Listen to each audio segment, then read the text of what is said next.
Good evening, everyone. Welcome to the Clovis City Council meeting of September 16th, 2024. We appreciate you being here. I will call the meeting to order, and I will invite Mayor Pro Tem Wanatua to lead us in the flag salute. If we can all rise for the Pledge of Allegiance. Ready? Pledge allegiance to the flag of the United States of America and to the republic for which it stands, one nation, under God, indivisible, with liberty and justice for all. Thank you, Vaughn. Roll call, please. Councilmember Baskel. Here. Councilmember Bessinger. Here. Councilmember Wanatua. Here. Councilmember Pierce. Here. Mayor Ashbeck. And I'm here. Tonight, under presentations and proclamations, we have two. And the first, I've asked Mayor Pro Tem Wanatua to read. It is a presentation of proclamation recognizing September 17th through the 23rd as Constitution Week. Vaughn? Yes. It gives me great pleasure to read this proclamation recognizing U.S. Constitution Week.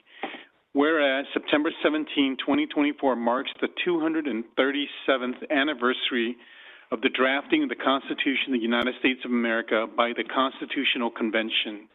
And whereas, as the result of a revolutionary war that was fought to free the citizens of the United States of America from a tyrannical and oppressive government, and the attempt of these citizens to form a new government that respected the people as the sole source of all governmental power, the need for a written document to limit the strength of government and secure to the people the right to govern themselves as recognized. And whereas the U.S. Constitution was adopted in a constitutional convention on the 17th of September, 1787, and thus became the supreme law of the United States of America in order to secure and guarantee the rights of all free citizens of the United States of America.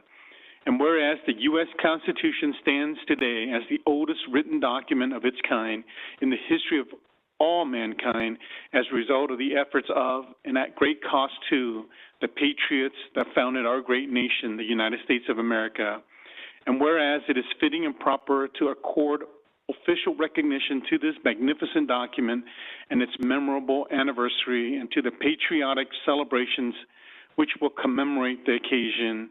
And whereas Public Law 915 guarantees the issuing of a proclamation each year by the President of the United States of America designating September 17th through the 23rd as Constitution Week, now for be it resolved that the Clovis City Council, on behalf of the citizens of Clovis, does hereby proclaim the week of September 17th through 23rd as Constitution Week. And we urge all citizens to study the Constitution, reflect on the privilege of being an American with all the rights and responsibilities which that privilege involves, in humble respect for the patriots from our past. They gave their all so that their fellow citizens and those yet unborn in our nation should remain free in perpetuity to enjoy the rights of life, liberty, and the pursuit of happiness. In witness thereof, it is signed by our Mayor, Lynn Ashbeck, the 16th day of September, 2024. Thank you very much. I believe we should start every meeting by reading this proclamation. That was very, very useful. Thank you. Thanks, Vaughn. So I'd invite Sally and others, Brandy from your team, Michelle, others to join us. If you'd like to make a comment before anybody want to make a comment? No comment. No comment. All right, well then come on up and let us give you this proclamation. Okay. Well, somebody should tell me these things. Okay, go back over there and stand. Thank you so much. Come say hi. I'm sorry. You are the daughters of the American. I see that, but nobody told me. I guess I could have gathered by your, regalia. Yes, I'm so sorry. I'll start over again. I'll do a do-over. No. Yes, no. We absolutely. And would you like to make a few comments? Please. Let's take a photo, and then we'll do some photos. Sorry, I did not aware. I was not aware.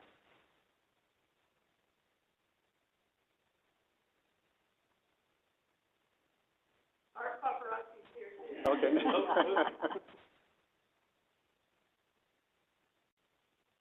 Thanks so much. We are the daughters of the American Revolution. We are on the side. So each one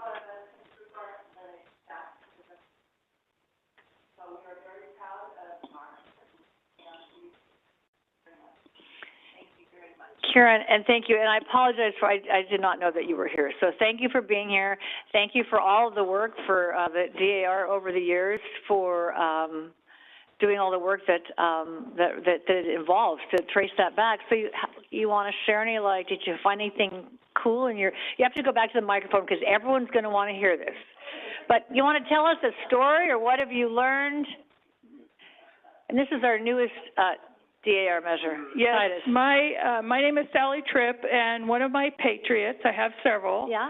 But one of my patriots is John Finch. He's my fifth great grandfather. He died in the Battle of Wyoming Valley in 40 Fort, which was overtaken by Native Americans, and they massacred men, women, and children, and they were aligned with the British. And so he is buried in a mass grave there, and he was my fifth great grandfather. And our organization is a non-political service organization with 3 pillars, 3 goals, and that is to preserve history, to promote patriotism, which is what we did tonight, and to promote education. So we spend all of our energy, once we get into DAR, working for the community and bettering the community.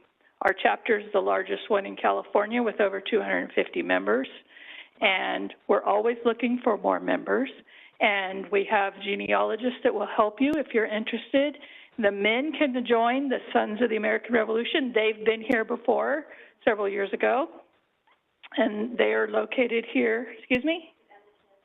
Oh, and Children of the American Revolution. Titus, come here. So Titus is one of our members here in Clovis of the Children of the American Revolution. So great. We're welcoming, right now we have an initiative to work with Spanish, people of Spanish descent, because Spain was also against Britain. Everybody was against Britain, basically. And so we have a lot of Spanish revolutionary patriots that we're doing a lot of research on those now and trying to get the descendants of them to join our chapters, and I think we're working on one, aren't we, for our chapter? And then African American, a lot of African Americans fought in the revolution on both sides, actually, but we're picking the ones that won with the Patriots. So we're working on that as well.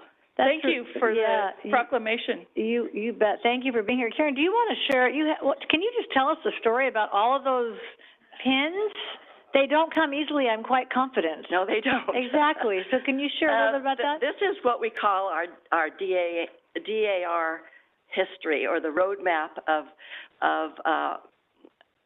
what we've done. So these part of these are patriots that I've proven.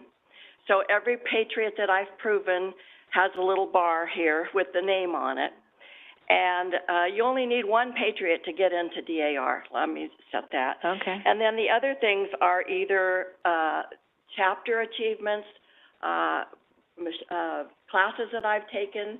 It's not college, but it's intense. And then also things that I've done as far as committees that I've been on and where I've served. So, and then we have commemorative also, and usually the commemorative ones mean something to us. I'll just share one thing and then we'll let you go. My patriot that I like to share was my sixth great-grandfather. His name was Jonathan Williams, and you can Google him on the internet. And he was the assistant to Benjamin Franklin, who was his great-uncle. And not only that, then he became the first president of West Point. He went on to plan out a thermal navigational map that all the ships use crossing the ocean to this day, and a couple of other great things that I'll let you Google it. But anyway. Did you know all of that before you? No. You learn a lot of history about yourself. Wow, that's so wonderful. Well, apologies again for not acknowledging you early. We were communicating with Brandy and Sally, so thank you to all of you that came tonight from DAR, and thank you for your dedication to make sure we never forget how we all got sitting in these chairs, to be exact. That's important to us. Yeah, so thank you so much. Thank you. Appreciate it. Congratulations.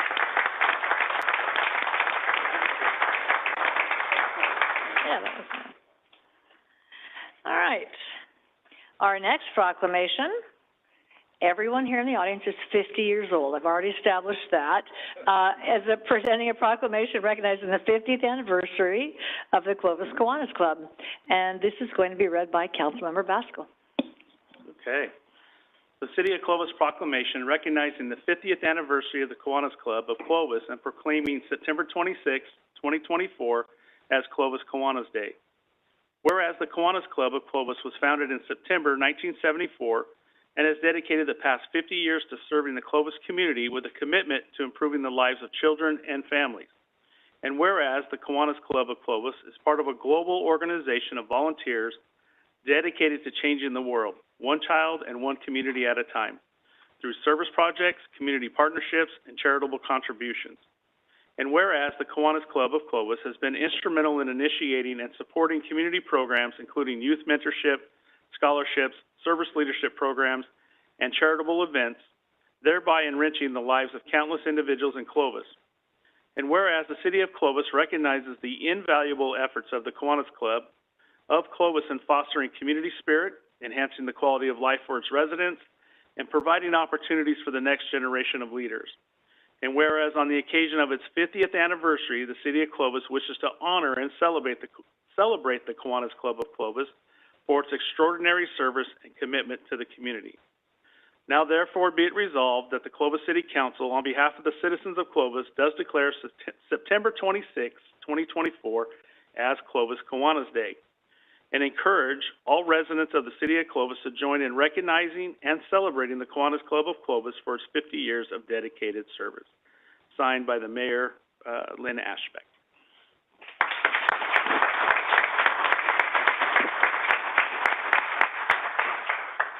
Would anyone like to say something? See, I knew there was one person that would say.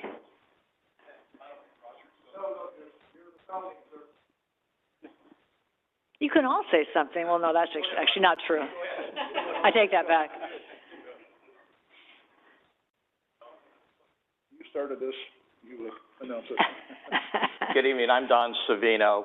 I'm the charter president. I was the first president 50 years ago. Oh, wow, that's so cool. And when this organization or the club was formed, and these great guys, the membership, I'm basically, it's been a pleasure and an honor to serve with them those 50 years. To get right to the chase here, just want to let you know, we appreciate the recognition for this evening tonight to realize the achievements of the club, because it has evolved. And we can go talk all night about the stories of where it was and where it is today, but it's because of the passion of these gentlemen behind me. And also, we're here as a club to say thank you to the council, to the community at large, for all of your support. If it wasn't for you guys coming together and serving as you do as an example for the way we should serve, then that's our success. That's our success story. And so then going forward, this tonight serves as an inspiration moving forward to the future, because this community keeps growing, the schools keep growing, there's more youth today than ever in this community, people are living longer, our focus is youth and elderly, and the way we're going is now we meet at the senior citizens. We have a room there where we meet every week. So the total involvement to witness all of that, the club thanks you very much. Well, those are very kind words, but I would say it's actually the reverse. Our community is strong because of volunteers like you all, and you've done it for a very long time. And I know there's a story with you and the original senior center and sort of the beginning of that project, that now you've moved to the new senior center. So without Clovis Kiwanis, I think we would be pretty hard-pressed as a community to have lots of things that have come to define us. we probably wouldn't have a lot of, bartenders at events. Oh, no, I don't mean that. Okay, I'm just kidding. Okay, there's that. I think a Christmas parade or two might have come your way, come from you all. So, it is really because of volunteers like you that make Clovis this place, and it really makes it easy for us to do our job. So, yeah, so thank you so much, and, congratulations. Here's to 50 more years. It took us 50 years to get a new senior center built, so in 50 more years, the next generation of Kiwanians, is that what you're called? Will be in a new place 50 years from now. So thank you so much for what you've done for our community. Matt has a proclamation here if you'd like to, grab that, and, you all can come up for a photo if you want. Come on.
Thank you all. Happy anniversary. Thank you so much.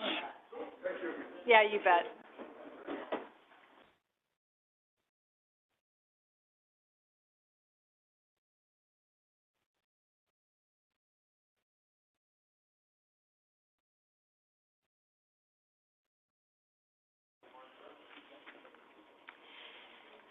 All right. First up on our agenda after the fun part is public comments. And this is a chance, if anyone is in the audience, to speak on an item that is not on our agenda, but that is within our jurisdiction. We would invite you to the podium now. State your name and address. Thank you. Hello, Eric. Good evening. I'm very pleased to see that the council is honoring our Constitution. This is a question I frequently ask people in government. What are the 5 aspects of the First Amendment? I bet you there's a lot of people in this room that don't know the answer to that question. It's pretty simple. Freedom of speech, freedom of religion, freedom of press, freedom of assembly, and freedom to petition the government. This would be petitioning the government. I would love to see more people actively engaged. Many of you don't know this, but I lead a group called Constitutionals for California, Clovis chapter, and I also have a podcast called The Constitutional. So this is truly an issue that is important to me. I believe that this has provided, even though we often disagree, it has provided a way forward for us to have the greatest access to liberty. Liberty is different than freedom. Freedom means you get to do whatever you want. Liberty comes with responsibility and consequences. I'll get that word out eventually. Consequences. Good job. So I would invite everybody.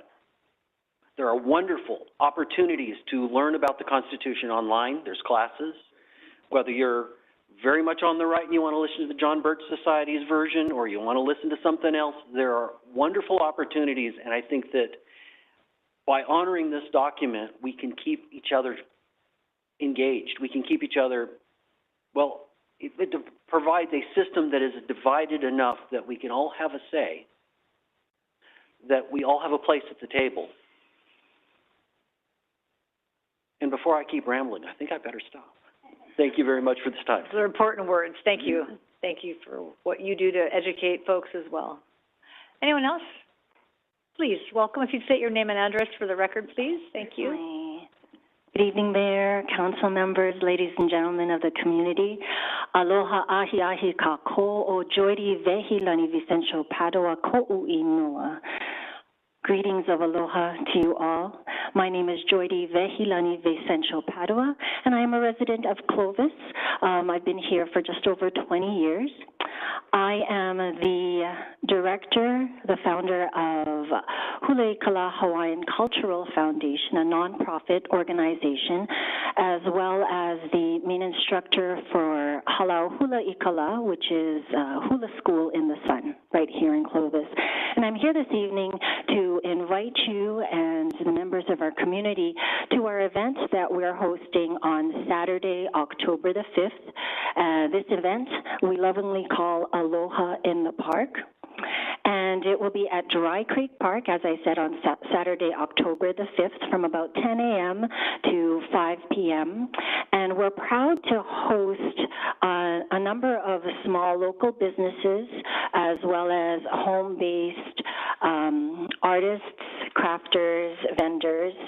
And of course, a gathering is not complete without food, so we'll also have some food vendors and food trucks there. We're also proud to host a number of cultural performances on that day, including Buchanan Vietnamese Dance Club. We'll have taiko drummers there, some demonstrations from martial artists, and of course, groups from our community that share their culture from Hawaii, Samoa, Tahiti, and other Polynesian islands. And I wanted to bring it to your attention because, as I said, we are celebrating our 10th anniversary this year, and the response from our community has just been outstanding, and I didn't want anybody else to miss out on this great day. A day for us just to share our culture, show our diversity, and show our aloha in the park. So that's it for me. Mahalo nui loa. Thank you very much for your time. Thank you for the invitation. I love that. We would not know about that. So if you could get the information to Brianna, she'll make sure we get it. I thought you were going to say no event is complete without politicians, which is why you were inviting us. Oh, I forgot that line. No, I memorized the whole thing. That was a joke. That was a joke. But we are grateful for the invitation. Thank you for thinking about us. We're glad you're here. Happy anniversary Mahalo. to you, too. Thank you. Yeah. Mahalo. Thank you so much. Thanks for being here. Hello. Hi, I'm Jenny Kren, and I live on Bullard Avenue in Clovis. And I was kind of disappointed the other day. I have this lovely little young dog, and I took her to the Sierra Bicentennial Park dog park. And she's big enough so she has to go in the big one. It is in not so good a shape. It looks like actually they just fenced in a piece of property that couldn't be used for anything else because there's a pretty fair slope on it, and it's mostly dirt and sand, and down at the bottom there's a bunch of bushes, so there's a plumbing leak or something. Fire hydrant in the middle of the I don't know what it is, why there's that, but it just was not pleasant or inviting, and I don't see it as one of the things that Clovis, we have a lot to be proud of, but that wasn't one of them. Thanks, Jenny. Thank you. Appreciate it. I'm sure our public utilities folks back there is taking a note. Hello, Cora and friends. How are you guys? Good. Good. Are we enjoying our weather? Oh, nice job. I went to San Diego and brought it back, so you're welcome. Okay. Well, I ordered it. Oh, you ordered it? Well, I brought it to you. Yeah. Personal delivery. Anyway, I'm here to talk about an alley on 3rd Street, 1205 3rd Street. Okay. And I built a cottage house there about 4 years ago. My neighbor across from the alley from me, they built a little cottage house in the back of theirs also. And when the city came out to look at my property, and Dwight Kroll was one of the leaders of it, he assured me that the alley would be updated. Going on 4 years. He didn't tell me when, but he said it would be updated. But I'm hoping that 4 years is too long. And we now have two other cottages on the north end of the alley, and we're on the south end, so we got a lot more traffic now. And it's, we both have put in money to fill in our potholes with gravel and different things out in front there to kind of bring down that dust, but it isn't working. It didn't work all summer. So anyway, we would like some action on our alley. Do you want to talk, Jamie? Can you say the address again? 1205 is her address, and I'm 1195 3rd Street. So we're between, the alley runs between Elm and Acacia. I'm, like Cora, a longstanding Old Town Clovis citizen. My parents live on Barron. They have a beautifully paved alley, and I know that they have access. They have a lot more garages than we do. But like Cora said, we have 4 cottages that we were encouraged by the city to put on. And so when my grandma comes in November, or when we have these traveling nurses that come and stay in our property, we have traffic. And now the additional 2 at the other end, it puts on a lot more traffic. I spoke to one of the engineers in the city, and they said, you know, we have another project coming in March, but you're not on that. And I said, what do you mean? Like, I talked to Cora. Cora said, like, we are on the list. Where is this And list? Cora said we probably do it in Clovis. Yes, exactly. And so I learned that. So we're just, you know, we're hopeful that you guys can do something more than just come and put some gravel in. Like she said, we've done our improvements, all we can, but it's our main access to both of our homes. And so it'd be much appreciated if something could come, because the amount of dust and debris and just traffic, people are driving and taking that, going from different ways, and so it would just be something that would really benefit everybody. And again, we're one of the last properties, or one of the last alleys in Clovis, and so it would be a huge help. And thank you. With the cutest cottage homes. They are very cute. So let me, I don't know who? Sad. Where'd you go? Oh, hiding behind Renee. Nice. So Sad, can you connect with Cora, and would you share your name? My name is Jamie Brew. Thanks, Jamie. They're looking at a map. We're going to connect Cora, you, Jamie, and Thad, who's ignoring me. Renee, turn around and hit him. Thad. They'll meet you out in the lobby. And then let's at least connect and see kind of where you are and what that conversation was like 4 years ago and how we might resolve that for you. Thank you so much. Yeah, you bet. Thanks for coming. Thank you. Have a good night. Yeah, you bet. Thanks for being here. Jamie is being a little, she wants to stay out of the spotlight, but her family name is Osterberg. So they are an old town family, an old Looking at this Clovis family. picture reminds me of my grandma very much. So my grandma brought the Tarpey Depot to Clovis. My grandpa redid the Clovis sign. So yes, we are a very old town Clovis family. That's super awesome. Well, thank you to your family for getting us to where we are today. We're going to try to hold on to it, and we'll try to take care of your alley. Thank you. Thanks. Okay, my next, oh, no, you only get one. Oh, no, I'm no, just kidding. This is a good one. Okay. I want to talk about the, Measure Y. Yes, ma'am. Okay. I want to, request a poster. Oh, okay. Matt came and talked to the, boot, organization and, gave us some information about it. And I gave him the impression that I was not for it. And I was not for the whole 1%. I was more for a lower percent, and then work it up as a merchant, not as a citizen. As a citizen, I wholly support it, and I will support it, and would like to put a poster in my window. I want to protect the Clovis way of life, and the Clovis way of life starts with security, police and fire. So with that, and I'm trusting all of you that that is where the money's going to go. And so I fully do support that. And I would like a poster, Matt. All right. Thank you, Cora. We'll make sure we make that happen. Right. We won't make it happen, but the campaign committee will make it happen. All right. Thank Correct. you. Yeah. Thank you so much. Thanks for being here. All right. Anyone else with public comment? All right.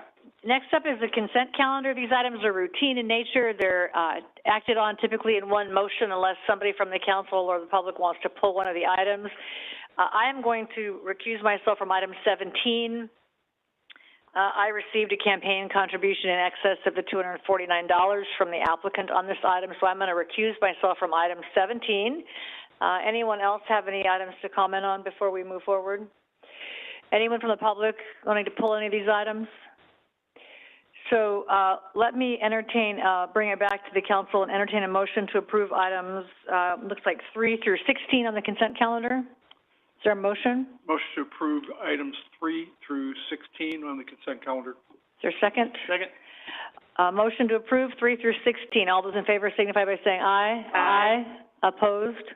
None. Motion carries 5-0. And I will step back, actually just scoot back, and, Mayor Pro Tem Moanatu will do item number 17. Okay, and consent item number 17 is an approval to authorize the city manager to execute a 3-year term extension agreement with Industrial Waste and Salvage for large container services. And we'll hear a brief staff report from Scott. Okay, good evening, Mayor Pro Tem, and Council. Tonight, staff is here to request that we extend the service agreement with IWS, Industrial Waste and Salvage, for the additional 3 years as stipulated in the original contract. IWS currently is our large container hauler. Those are pretty much the bins that we don't service ourselves because we don't have the equipment in-house. It's also for specialty contractors. It's about a few hundred customers. Tonight we have with us Richard Cagula and Keith Hester from IWS, the owner and general manager, and that staff's report is open for any questions. Any questions for Scott? Okay, seeing none, we'll go ahead and open the public portion. Is anybody here to speak on this item? Okay, seeing none, we'll close the public portion, and so get a motion or discussion. I'll make a motion to approve item number 17 of the consent calendar. Second. We have a motion and a second on the floor. All those in favor signify by saying aye. Aye. And we, no nays and 1 abstention. Turn the meeting back to the mayor. Thank you so much. All right, moving on to public hearings. The first item is an adoption of the City of Clovis 2023-2024 Consolidated Annual Performance and Evaluation Report for expenditure of community development block grant funds. And that is Claudia Casares and Holly Greathouse. Sorry, I'm going with that. In honor of your dad, I'm going with Holly Greathouse. Good evening, Mayor Ashbeck, council members. I'm Claudia Casares. I'm the Housing Program Manager for the City of Clovis, and with me today is... Hi, I'm Holly Greathouse, and I'm a staff analyst in the Housing Division. Tonight for your consideration is our Consolidated Annual Performance and Evaluation Report for the fiscal year 2023-2024, which runs from last July 2023 to the end of June 30th, 2024. It's basically our performance report for all of our CDBG-funded activities for the fiscal year.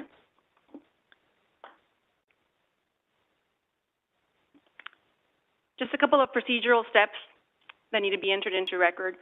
Staff prepared the report based on previous year's, fiscal year's CDBG-funded performance. It's in a HUD-mandated format, and it's done online, very not user-friendly. It's then printed and drafted as a draft report for public comment. There's a minimum 15-day public review period, which we started on August the 30th, and it ended today at 4:30. That public draft comment for the comment period was published online and available for download. It was also placed physically at various different locations throughout the City of Clovis. The draft document was also reviewed by our CDBG Advisory Committee at their August 22nd meeting, and it was recommended for City Council review and approval. Today we're having a public hearing that will request City Council authorization of a resolution to adopt the performance report and allow staff to submit it to HUD. The deadline for submittal is September the 30th. Next, we're going to discuss some of the projects that were completed during the fiscal year. And to start us off, I'm going to have Holly talk about our home repair grant program. Okay. Good evening. I'll be speaking on the owner-occupied rehab program that took place over the last fiscal year. The owner-occupied rehab, or the OOR program, allows for anyone who is low to moderate income, as defined by HUD, to apply for an $8,000 CDBG grant. The grant funding is used to address any health and safety issues that anyone has with their home. This can include things like flooring, windows, doors, ceiling, heating and cooling units, and probably the most asked for, roof repair.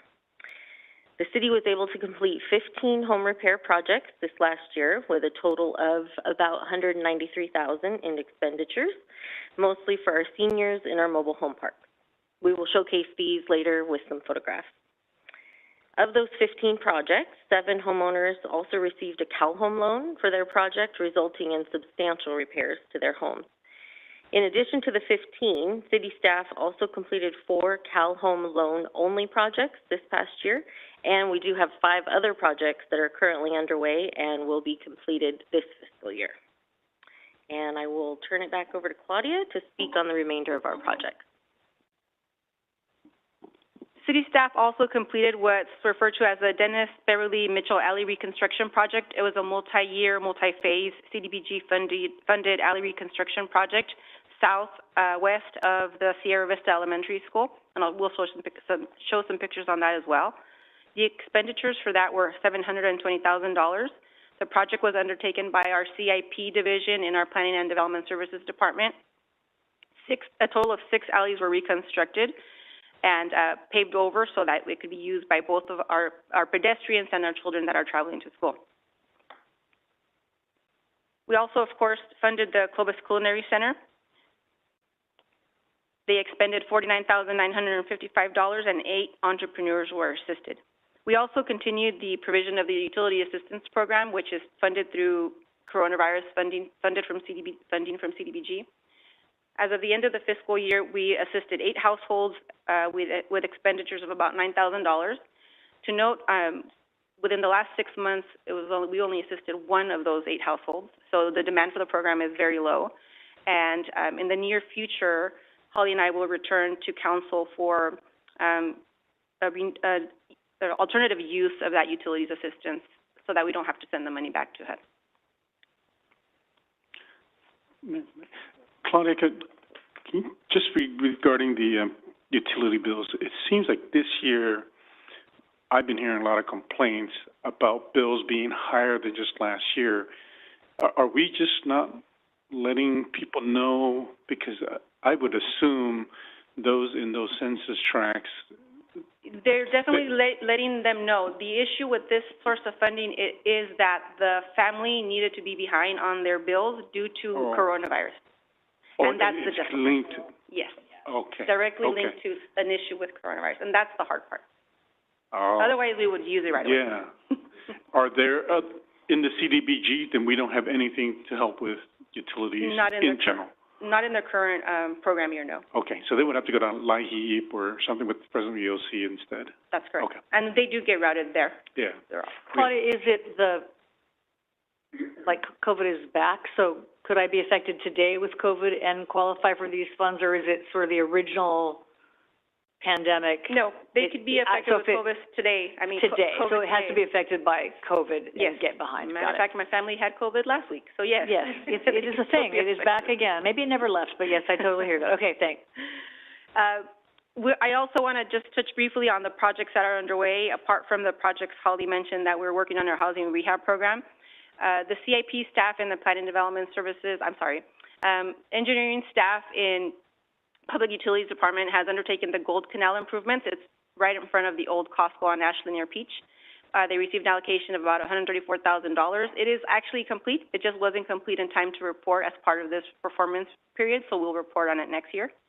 There's also a multi-phase project, alley reconstruction in the Brookhaven neighborhood, which is southeast here of City Council Chambers. Multi-year, multi-phase, $541,000. It also has been completed, but didn't get completed in time for this performance report, and so it will be reported on next year.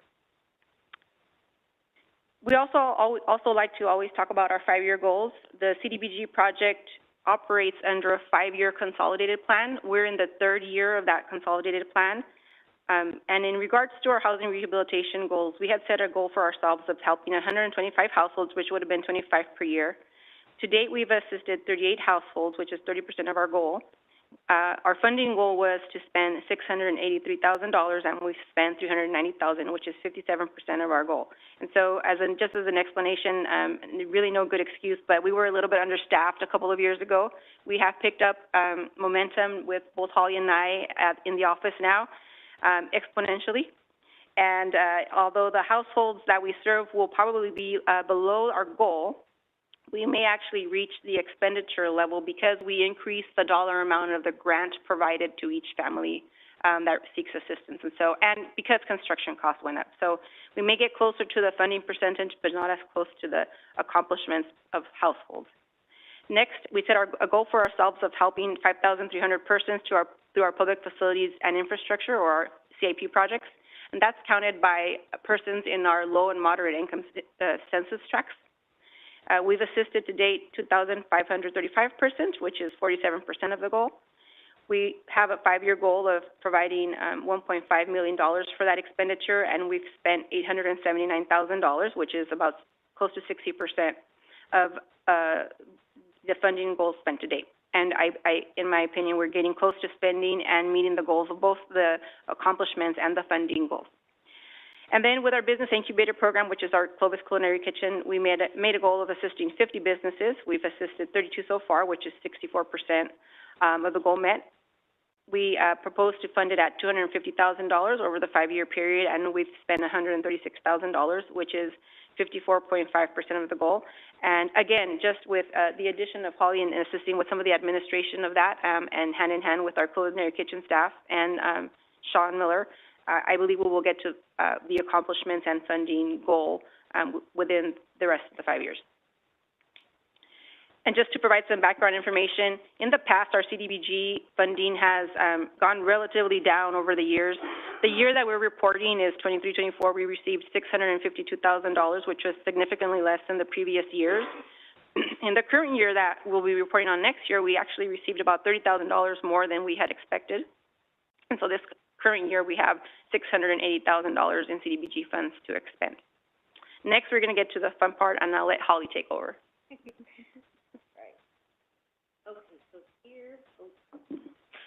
Here we're going to go through some of the photographs of the home repair projects that took place over the last fiscal year.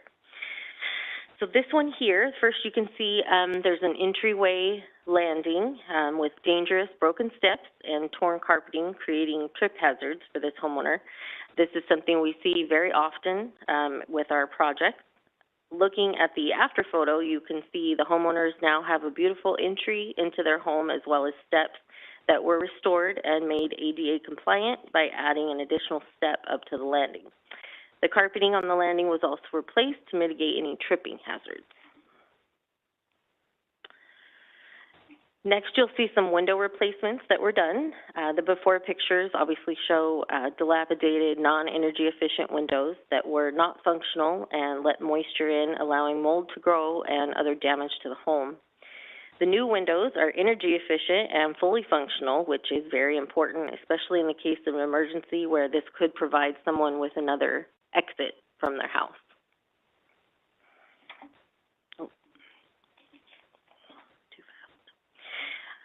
This one, you can see the before pictures of a broken water heater and a malfunctioning furnace on 2 different homes. Many of our homeowners are without hot water and or heat in their homes for several months before they come to us for assistance.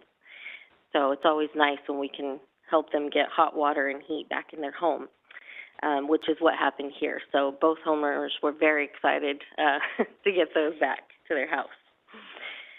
All right.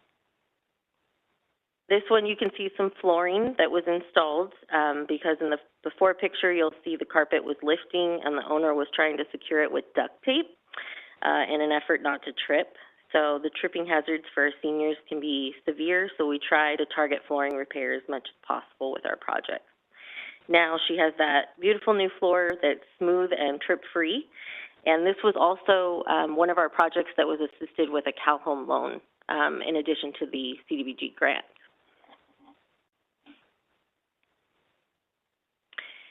Here you'll see the exterior work that is often completed with repair projects. This home received new windows, repairs to the skirting of the home, and new paint. These repairs not only improved the home for the homeowner, but also made the home a great asset to the neighborhood. And then finally, in this photograph, or these photographs, you can see the ceiling here is essentially caving in due to damage from moisture, mold growth, and cracks in the roof. However, thanks to this wonderful program that the city is able to offer, this homeowner received all the repairs necessary to restore his home and live there in comfort for years to come. All right, and now I will turn it back over to Claudia. And in regards to the Dennis Beverly Mitchell San Jose Alley Reconstruction Project, as mentioned, it's southwest of the Sierra Vista Elementary School off of Barstow. There were 6 alleys that the CIP team reconstructed over this last several years. I'm going to show you just a couple of pictures that were provided to our office. Previously, the alleys were all dirt and rocks and muddy during the rainy season, and they were repaired from one end of the street to the other end of the street and paved over, and also provided the driveway approaches repair to both sides of the alleyways and all of the alleys. I know it looks the same, but it's a very different alley. I'm in the same area, and again, paved from one side to the other along with the driveway approaches. And then also to note is any of the homeowners that had driveway access, CAP engineers ensured that they still had, alley access, ensured that they still had alley access to the back. And we're just really happy to be able to partner with our CAP engineers on projects such as these. We get a lot of positive feedback from our community. That does end our presentation. Staff recommends approval of the performance report and of the resolution, and we're open for any questions or comments. Drew? More of a comment. Great work. This is an important program. It's an important program for our seniors in our areas that are struggling, and it's really important for our older neighborhoods that sometimes haven't been able to catch up. And when you have, I've seen alleys that looked awful, and people, they don't fix their fence because, well, the alley looks terrible anyway. This encourages people to fix their fences, improve the neighborhood, and it also is less of an attractive nuisance. Because if you look at these alleys, there's dirt. You got that sofa that you've been trying to get rid of. Well, I'll just stop my truck here, put it in reverse. It's out, and I'm down the street, and then everybody else starts throwing stuff there. So this is important work. Thank you. Thanks, Drew. Bong? With regards to the funding, Claudia, our residential or our residence number keeps increasing, yet I think it's based on census and the number of people, correct, who are in the census tract. So why are we not increasing in the number of dollars allocated from the feds or the CDBG? Because I would understand if, next year our numbers go down to 110, then the year after that we go to 100,000, but we keep increasing. And so can you kind of shed some light on that, why our numbers didn't increase with regards to the dollars allocated? I think there's not a really clear answer apart from the baseline is based on a formula on not just your population, but the low income percentage and affordable housing stock and your housing stock in general, the health of your housing stock in general, which of course Clovis does better than other areas in. But more than that, what I've been made to understand is that once those formula allocations have been made, there's actually deductions that come back for different districts for specific projects that are asked for by, the Congress for their districts. And so that actually cuts some years, it adds some years, and cuts some years, and adds some years, so that we never really know. There's not ever a really good trend for us to know how much we're going to get the next year. All right, thank you. And then I just wanted to say that on page 11 or page 154, I'm glad we're getting the word out on what we're doing to address affordable housing and all the work that we're doing. I just want us to work with, or Chad to work with you. Let's get these out. Let's get these stories out. Let's put it in the media. you know, alley fixed by CDBG funds, like what we do for Measure C, because these are actual tax dollars from all of us going to the feds, coming back and actually helping our cities. And if we can start to get these out, put a sign up that, hey, we did it, it was Clovis CDBG funds, so that way the public eye can actually see it. And then if there's a way to put this stuff out, Chad, I think these are good stories to tell on our social media or whatever, because we're actually doing stuff when people think, hey, Clovis has none of these issues, but with the little funds that we do get, we do such a great job, and we help, you know, seniors, we help our mobile home parks, we help alleys, and you can see the actual difference. And I think that it's very powerful, so that's my recommendation for that. An excellent report, and I think they have a new financing way to do it, huh? Because the finance pages look very different, which is, I hope it seems much better. That's all. That I just put, oh, it's a new format and a lot of line items now. So Yes, and staff's able to edit that for it to be more user-friendly on the back end. yeah, and so I like this. So thank you. Great job. Thanks, Paul. Anyone else? Yeah, I just want to echo again, I love this report. It's just such a great way to see the positive things that we're able to do for our community members who just need a little bit of extra help. And so I love the pictures, that before and after. It really is, to Vong's point, such a tangible way to see what we're doing in our community. So I want to echo his kind of suggestions of making sure those stories get out. And then to the point I think you were making as far as getting additional funding, is that something that we need to be more proactive about, reaching out to our congressional representative, Vince Fong, and seeing if there's ways to make sure that we're getting, because I think the best thing people want to see is efficient government spending. And so if we can put those stories out there and get additional funds to replicate that more and more, you're looking to reach more households and help them with that. If that's something that I can do to make sure that we're connected with his office at the federal level to get more dollars in, to see that impact replicated again and again, then that's obviously something that we should be doing. So I just want to kind of open that line of communication that certainly I'm sure all of us up here would be happy to participate in making sure that that's happening if that's something that we can be helpful in. We would welcome any additional funds, but as far as reaching out to the congressional district, I would look to our city manager for some direction. We'll always take more money. But it is a overall federal allocation that gets split up after the fact. There are some earmarks that get money pulled out of the HUD budget for projects all over the country. We do pursue those from time to time, but we've also had Congress delegations that have not sought earmarks. So that hurts us in the long run. No, it's probably on his next visit, maybe fun to show him some of these projects. We need big things like overpasses and infrastructure, but we also need small things like flooring and mobile home, because I can't imagine that in a mobile home park, when a neighbor's house goes from the before to the after, every single person in that park must call or ask for help, or, so, yeah, like that's a miracle. So I do think that it is I don't want to say small things, because these are big things to these folks, but these, you know, maybe relatively small compared to an overpass. These sort of house-by-house improvements that do keep a community kind of holding on. So I think your work is super important. The CDBG allocation to cities has not increased in my time engaged with the program for about 2 decades. Of course not. Well, we'll see if we can work on that.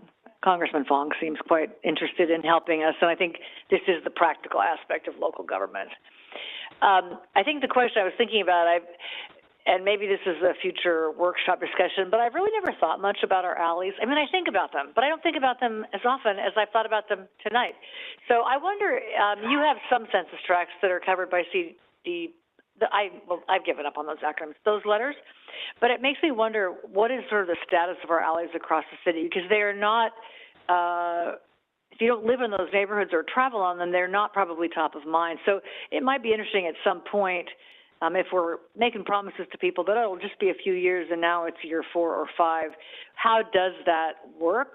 And what is the status of our alleys, and how are they refurbished? Is it only that money? What is wrong with me? I have dyslexia on those 4 letters, C, D, B, G, or is it our capital improvement program, or how do we get there? But it seems like there's a theme tonight on alleys. So maybe at some future date we could have just a status of that, because it does makes huge differences in neighborhoods, as you can see from the before and after.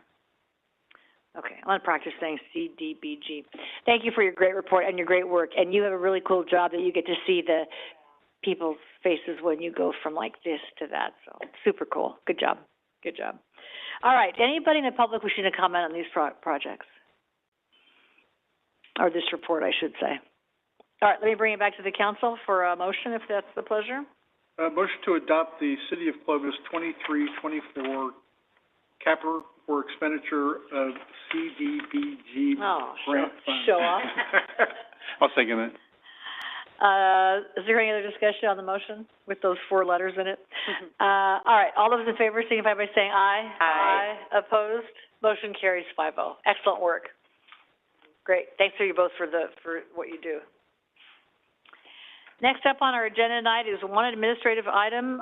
This is consider approval of a request to authorize the city manager to execute a consultant agreement between the City of Clovis and De Novo Planning Group, the amount of $2,776,513 for services related to the preparation of a general plan update. Staff on this is Lily Cha. Hi, Lily. Hello. Thank you, Mayor. Good evening, council members.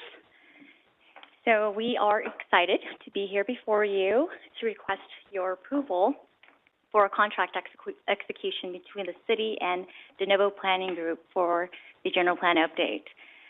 Just a little bit of background. Last year in August, you authorized staff to proceed with a comprehensive general plan update, and that was as a result of the general plan audit. And in March of this year, staff published an RFP to solicit qualifying planning firms to participate in competing for the opportunity to partner with the city on this endeavor. And so through that process, we received 3 proposals from very well-qualified planning firms, all of which were scored, and all firms were also interviewed by a scoring panel made up of various staff from city departments, including PD, Fire, Community Economic Development, PDS, and Public Utilities. So through that competitive process, De Novo Planning Group was selected, and you are familiar with De Novo because they did conduct the first phase or the general plan audit.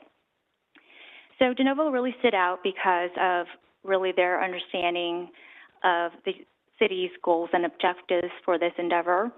In addition, De Novo really stood out to the scoring panel because of their approach with a principal founder-led project management. And so essentially their principal is their project manager, and that's Mr. Ben Ritchie to my right here. And of course, Ben is also very experienced. De Novo is also very experienced, having conducted very many general plan updates for cities all over California, including some cities very similar to Clovis. And in addition to that, De Novo is committed to delivering an on-time and on-budget update for us, which is very important. I almost read into the record, like, in preparation of the general plan update by next Friday. But I didn't want to do that to you, but I was going to kind of to point out, that was my question. So I didn't read that into the record, but I sort of thought about it. On time is very important. Thanks, Lily. Yes. And then, of course, what the panel also found very important was De Novo's willingness and flexibility to adjust the project scope to meet changing priorities that we may have moving forward. So without further ado, I'm going to go ahead and turn the presentation over to Ben. He'll provide an overview on the project team, their approach, and what to expect moving forward, and then we'll be open for questions.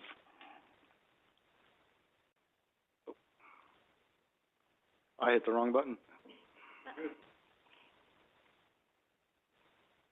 There we go. All right. Well, Madam Mayor, Council, Ben Ritchie, Principal, and also happen to be President and CEO and founding owner of De Novo Planning Group. It is a pleasure to see you all again. I'm very honored and humbled to be back for this opportunity to prepare your general plan update. It was a great experience getting to know you, getting to know members of the community as we were doing the audit. So we're very much looking forward to this project. We completely understand that the city has set a high bar, and so this is going to be a challenging, exciting work effort for us, and I'm very confident we're up to the task. My presentation this evening is very, very brief. I just wanted to introduce some of the team members that aren't here this evening. But as Lily mentioned, the three owners of the firm are going to be personally involved in this. I will be your project manager, so I will be hands-on day-to-day. I will be at all the public meetings. I'm personally managing this project, and so you're going to see me. I'm not the guy that comes to the interview and then hands this thing off. I'll be here for the absolute duration. We're also joined by an excellent firm, Kearns & West. They focus and specialize in community outreach. I've had a chance to work with one of their principals, Jenna Tourget, on multiple general plans. I thought I was good at outreach, and then I started working with them, and then I learned what the grown-ups look like when they're doing it. So very excited to have them as part of our team. We also have the firm EPS, which is going to be helping with all things fiscal and economic development. We have the firm Kittleson helping us with all things transportation and circulation. We have Provost and Pritchard helping us with all things related to infrastructure and utilities. We have a fantastic design firm out of Southern California, JZMK. They're going to be helping us with land use, urban design concepts, and just bringing a wow factor to maps and documents and really helping us with graphic excellence. We also have experts in cultural historical resources and acoustical analysis as well. So it's a kind of what I consider best of the best, excellent project team, and I'm very much looking forward to bringing all of them to bear. I don't know what that sound is, but I'm going to... If there's anything I can... What is that sound? Anybody know? I do hear something, right? Yes. Okay, just checking.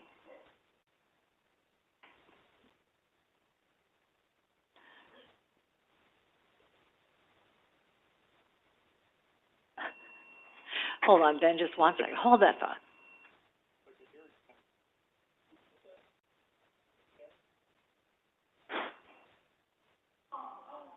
Oh, nice. Andy picked it. You had to get rid of the noise.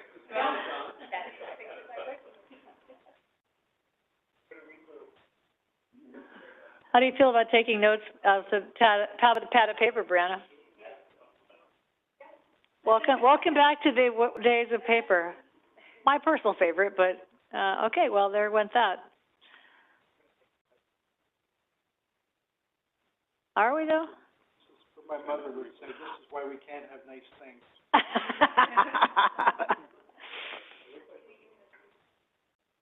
All right, let's take a brief moment here. Is it going to come back, or is it gone forever?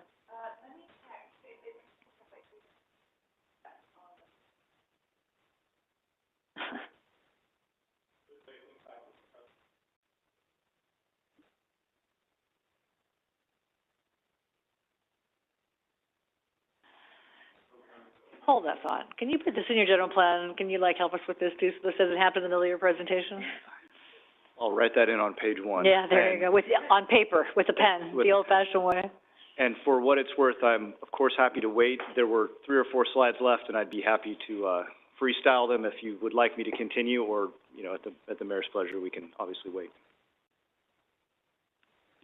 Well, if up to me, I'd have you go, but what do you want? Do you want to, are we not recording this? It is being recorded.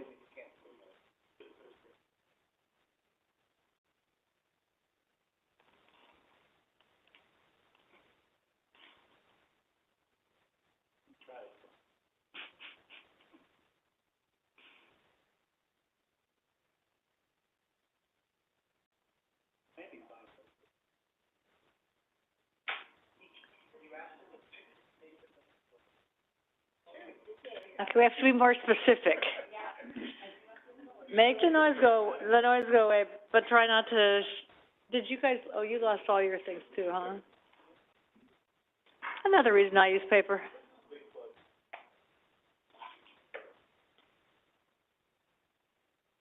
Well, I'm gonna say if there's audio, people at home have now checked out and they're watching Monday Night Football, so I'm gonna just pretend that we're gonna go on.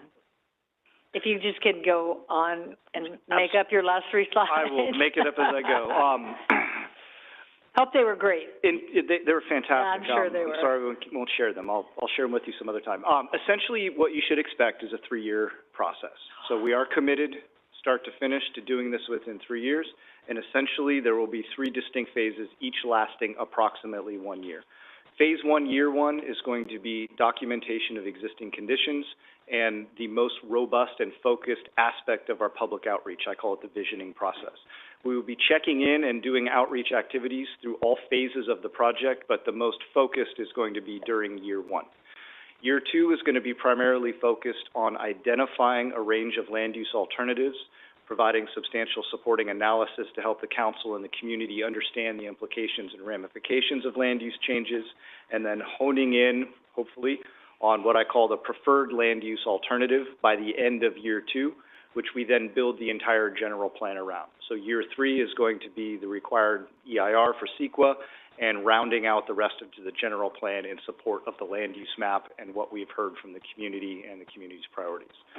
So really just want to emphasize we take a very balanced, hands-on approach, balancing quality of life. Everything focuses around maintaining the Clovis way of life. So our job is to balance state requirements, best practices, the direction of the council, and the voice of the community. And so we do this by principal level attention, hands-on for every aspect. You'll be seeing a lot of me. And that was really the thrust of my presentation this evening. So we're very much looking forward to working with you. You can expect to have me back for a kickoff meeting. You'll see me at a number of public workshops in the first year, first half of this project work effort.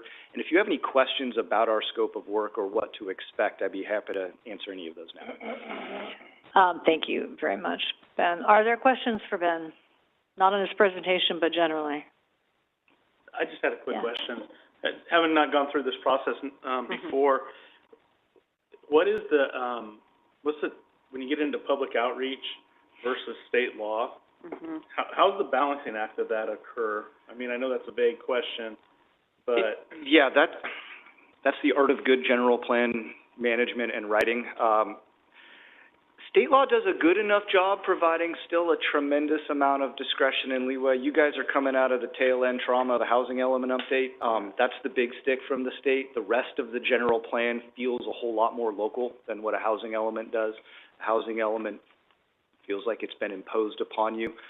The rest of what we're about to embark on is going to feel much more locally guided and directed. So there are check marks we have to hit. I have to talk about flooding, I have to talk about climate adaptation, emergency preparedness, fire safety. I have a checklist of things I have to make sure that we're addressing. And 99% of the times we're going to be able to address them in a way that checks the box for state compliance and still feels like, yeah, this is the plan we wanted you to have. I think that was really kind of what I was getting at, was making sure there was such a, this isn't such a hammer process going forward now where the state just comes in and says you're doing this, this, and this, and it takes away from what the public is really looking for, so. They are a lot more fun than housing elements. Okay. You feel better about it. That is actually a really low bar, but I hear you. Any other questions for Ben? No? Vaughn, are you okay? Vaughn, are you okay? Yes. No questions? Wait, no questions from Vaughn? I'm ready now. Go ahead. Thank you, Lily, for the report. When I look at this process, I am expecting staff to really hold the consultant to task. And the first one is, and they put it in their report, is that we'll stay on budget and we'll stay on schedule. And so I'm going to hold you guys. We're not going to raise any extra funds later to go, oh, yeah, because of this, we need an extra $100,000 here and there. Do it according to what you say, you'll spend, so that way a year, 2 years, 3 years from now, we're not going, hey, we can't finish them unless extra funds. You put in your scope of work, you can do it. So I just want to lay it right there and go, do it according to this, finish it in 3 years. And so I just wanted to acknowledge that publicly, and I appreciate you put that boldly in your at the forefront of your, I guess, your response to us. Crystal clear on that, sir. Okay. And then, next, with regards, I saw Task 3, Task 6, and Task 9 as the most important thing. And Task 3 is the public outreach. And I think we need to put it in there. You put in there that you will look at the historical preservation, and we've spoken about that. Our planning director knows about that, so does our city manager. And I want to make sure that that is a component that we get in during this process and that we use that committee. The second is I want to make sure the Youth Commission gets input into this. And so those are bodies, arms of the council. And in this process, as what we sort of discussed, the mayor and also the council, is it'll be that generation who will live in this plan, 15, 20, 50 years from now. And so the more we can get, what was it, the organization that's going to reach out, how do we get and how do we strategize to get that youth voice into the visioning process, into looking at this city, so that way they are covered. So I wanted to put that out there as well. I appreciate the number of meetings that you have put down with regards to the 7 public, the 4 council updates, and with the GPAC, with the 12. And I just, once again, I hold the staff accountable to make sure that the consultants understand our community, and we make them understand our community, so that way the community's vision for where they're going to live is in this document, instead of us just going to the community and going, this is what it is, this is what it is. It's more of, hey, what do you want to see? What do you want to bring back to your council when they review this at the end? And I think that's a big part for me. With regards to the land use, the Task 6, I hope that the staff dreams this town and really put in there all the things that we see coming down from the state, and then plan it with your dreams in place. Because some of us may not be here, but a lot of you, this is your career, this is your livelihood, and make it where, like, past directors and past staff who envisioned things and said, even though they may be gone, finally it's here, that overpass, that park, that cityscape, whatever it is. So I encourage you to do that, so that way, you have a sense of ownership in it instead of just relying on, the 5. We're not planners. We're not, people who can envision sometimes. And so please do that, and put a beautiful land use plan out for us. The last one is Task 9 with regards to the zoning. Not just make the zones coherent to the plan, but actually review and see if we are doing it right, in that are there processes that we can streamline, are there ordinances that we can take out, so that way when we move forward, applicants who come in can look at our plan and go, I want to continue to work with the city of Clovis because they streamline things. They thought about it during this general plan update, and, they kind of know the hoops they have to jump through, and review those processes and actually challenge, this is to the consultant, challenge our departments to go, this is very onerous, or you have these codes that are just repetitive, or do you really need these? And this is a good time to review it. We've got 3 years, and use the expertise of those who have seen how other cities have done it well to come back and go, maybe we can change some of this. And I think that's an opportune time to really look at those zoning and procedures and how we do things internally. And it could just be where you come back and go, you guys are doing it great, and keep it up, or, hey, we got to change things because this is the way it's going to have to move much quicker. Let me see if I have it all. And then my last thing is, in your final report, use only Clovis photos, okay? I don't want to see a shopping mall that is down, I want to see Clovis things on all your photos. And so we're paying you, so you just use our photos so that people see, oh, that's Strike Creek Park that, you know, that they're in this report. That's this. I think the only thing I see that is Clovis is the sign in your front brochure, and then the rest are generic photos of people walking and playing in the park. But that's just your application. But in the final product, if you're going to use photos, use photos of our places, so that way it's our document and we own it. And so I know that that's nitpicky, but I think it's also easy for you to do for us. So I think that's all I have, Mayor. But they could use a picture of something they imagine for us that we don't have. Unless it's that. Okay. A lot of these are photos that are... Understand, Yeah. but just making sure, it could be pictures of things we imagine. Just a couple things I also wanted to highlight. The Youth Commission, it would be worth something, for them to have a conversation with them.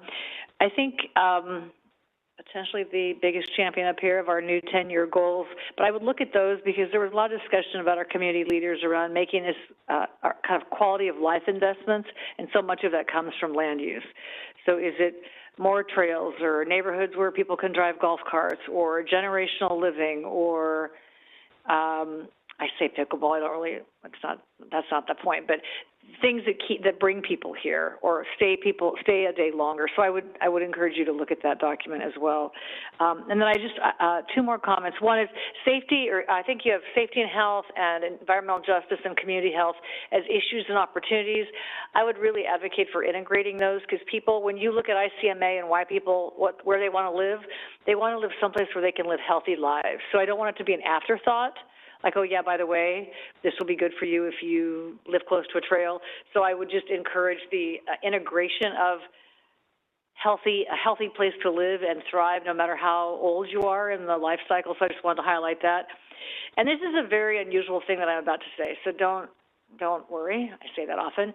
Of all your vendors that you've lined up with, I think only one is local, Provost and Pritchard. I just want to ask our staff, is that a conflict? When I think of all the angst over our development work and our fees, and they're the calculators of our fees, is there something that we're creating by having you have all the out-of-town vendors, which I think in some ways is right? I just want to be careful and think through how that gets framed up. And it is no disrespect to Provost and Pritchard, but if I'm another builder and I don't happen to use them, and this is all calculated on something they've done, and I'm already suspicious of their fee calculations, are we going to perpetuate something that we don't need to? And I don't know if that's real or my imagination, but it's worth just thinking through as you proceed. And again, it's with all due respect to Provost and Pritchard, all due respect. But I just wanted to say that out loud, just to be aware of that as we move forward. So that's all I have to add at this point. So if there's nothing else from the council, open the public portion. Anybody having any comment about the proceeding with this action to have a new general plan by next Friday?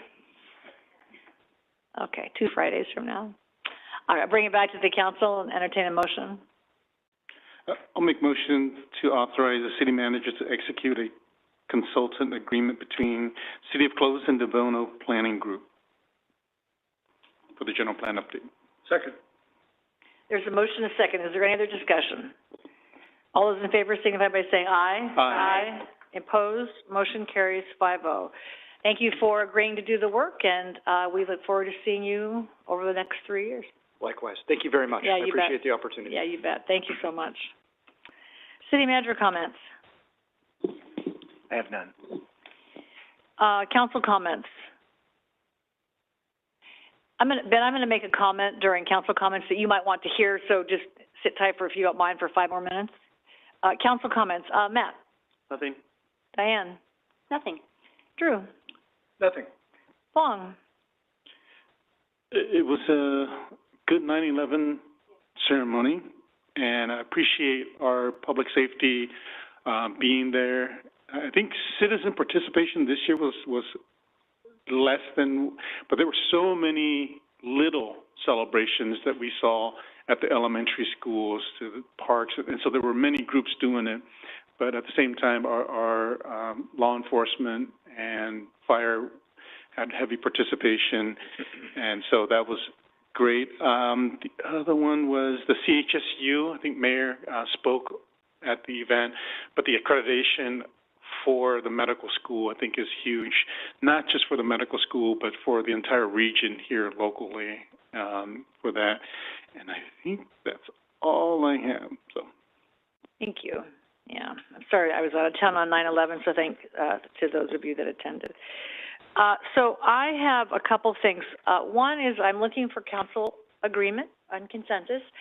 I have an idea, and this is the general plan connection. I am exceedingly worried, and I think I've mentioned it every time we've had a project in the north as we interface with a county road, that we are causing traffic concern, and I know staff is worried, traffic concern after traffic concern. And so I think that it's not a transaction. We're not going to get it one intersection at a time, but rather I think we need some thoughtful sort of thinking about that policy about rural-urban interface and what that looks like, and maybe our fees need to change, and maybe our sphere needs, I'm not sure.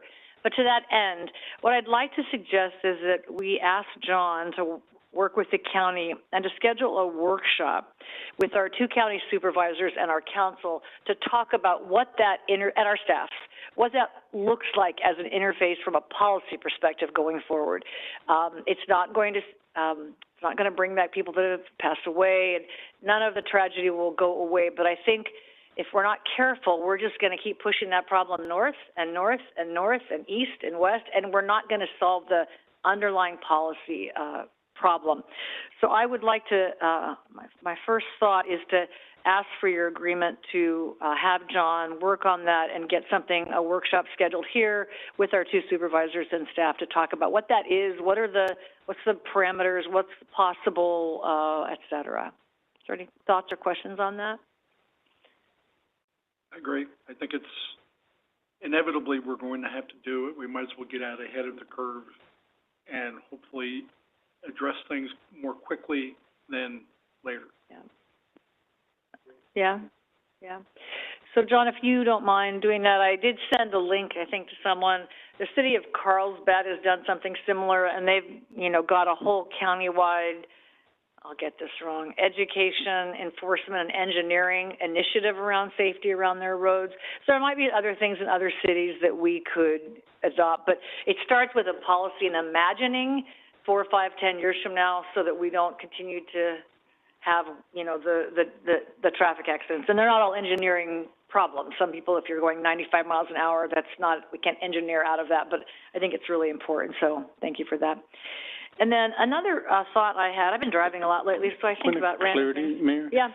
Do you want it where it's a subcommittee of the council with the two supervisors, or do you want it more where it's an actual public hearing notice? I was speaking with Supervisor Magsick. We were talking about various options, and he just thought the 5 of us and 2 of them and their staffs would be reasonable. Maybe future work could be a subcommittee if we ended up that way, but that was the original intent, if that's okay with you all. Because I think all of us can be educated, and then whatever the action is, maybe a subcommittee would be a good idea for that. And then another idea I was thinking about is we talked last time about changing our meeting schedule and all of that.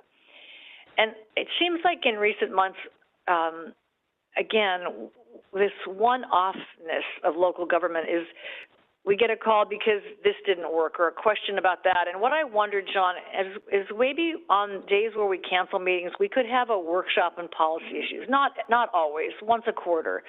The 2 ideas that come to mind, one is the idea that Diane has talked about, and we talked about, like, how do you fund local government and policy and all of that never really, I think, materialized exactly as we thought it would in terms of a workshop. So that would be a policy. How do you fund local government?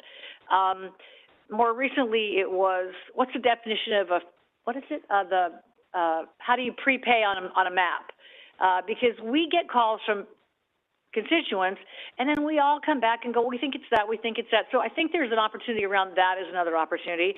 And the third one I heard recently was lack of clarity around a density bonus in a plan unit project what exactly do I get for more, like, what is more density worth? I say it's not worth a trash can. Is it worth a park? Is it worth play equipment in a park? Is it worth a wider trail?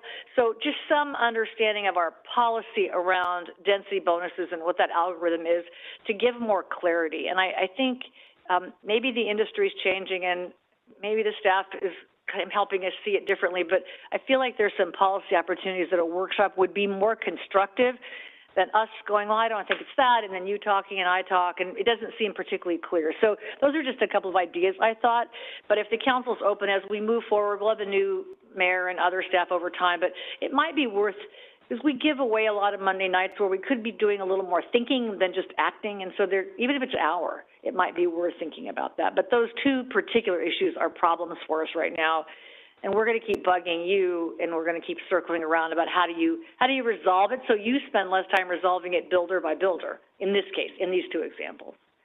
So just an idea. I was going to say, I think that's a great idea. I do plan to come back with some options to move in the council meeting to Tuesday nights. In addition to that, we can incorporate possibly a regular meeting, the first and third, and possibly the second meeting being a workshop or some combination, the third one. And then, as you know, we always have these issues that are coming up that we have to work through with 5 different council members and 5 different builders. It would probably totally make sense to focus on a single issue on a monthly basis. We're probably not going to have all the answers, but at least we're all in the same room talking about the same thing and be on the same page versus having 15 different conversations. Yeah, because I just think about the inordinate amount of time that staff spends graciously trying to answer and then answer us and answer the constituent, and then we ask the, it just seems like there could be a different way. And I think as our city gets bigger, there's bigger questions for us to answer. So anyway, so if maybe you think about that as you incorporate a schedule, if my colleagues would support something like that. Okay. Yeah.